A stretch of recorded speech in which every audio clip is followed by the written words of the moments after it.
My name is Cassie. I am 23 years old. I graduated as a qualified nurse this year and was given my first position as a home nurse.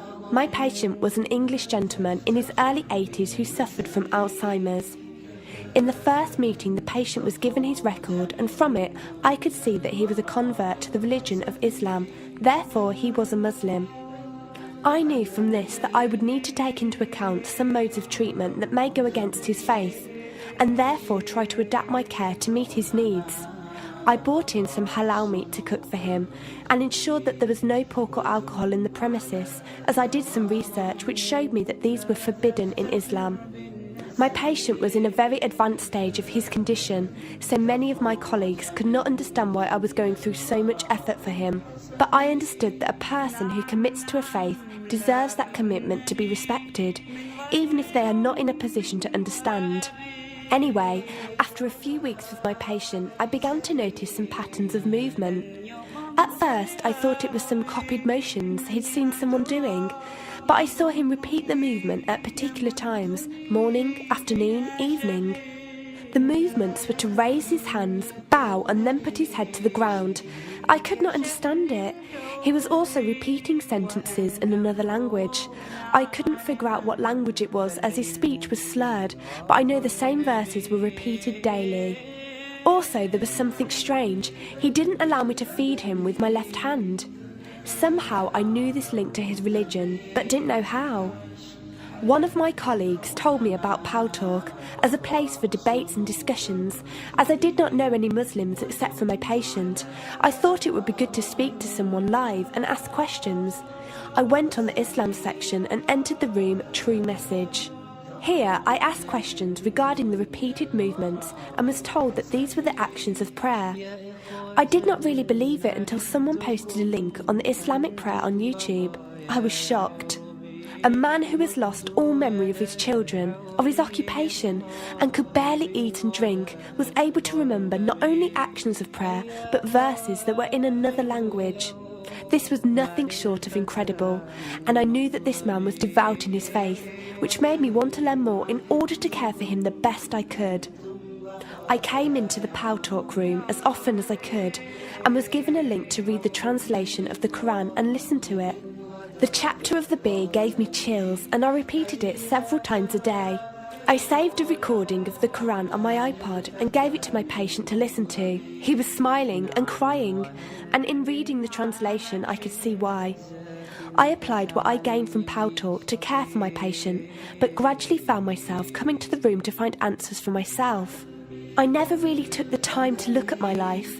I never knew my father. My mother died when I was 3. Me and my brother were raised by our grandparents who died 4 years ago, so now it's just the two of us. But despite all this loss, I always thought I was happy, content. It was only after spending time with my patient that I felt like I was missing something.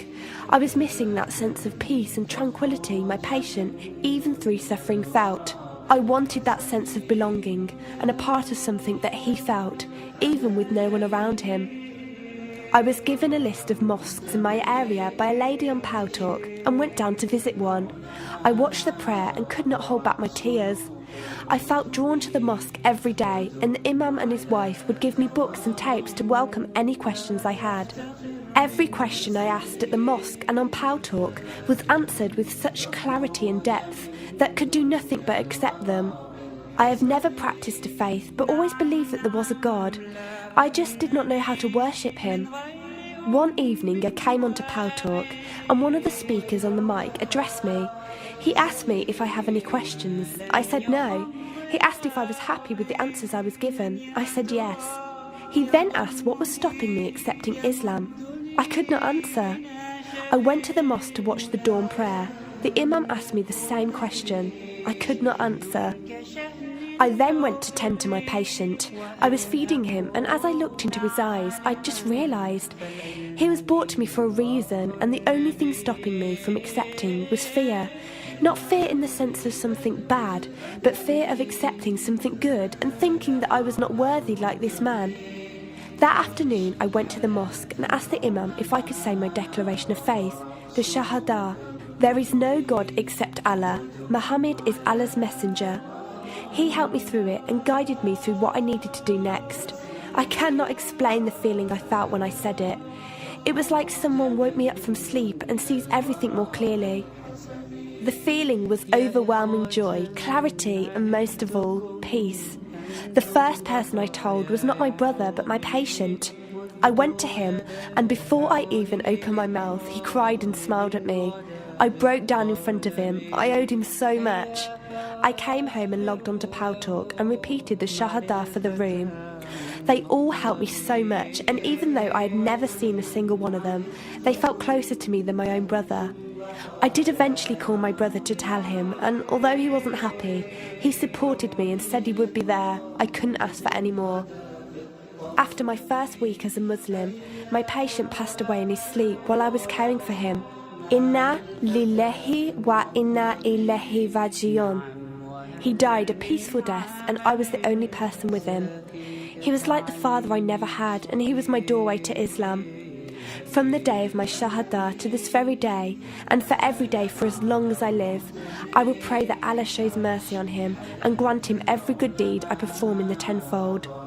I loved him for the sake of Allah, and I pray each night to become an atom's weight of the Muslim he was. Islam is a religion with an open door. It is there for those who want to enter it. Verily, Allah is the most merciful, most kind.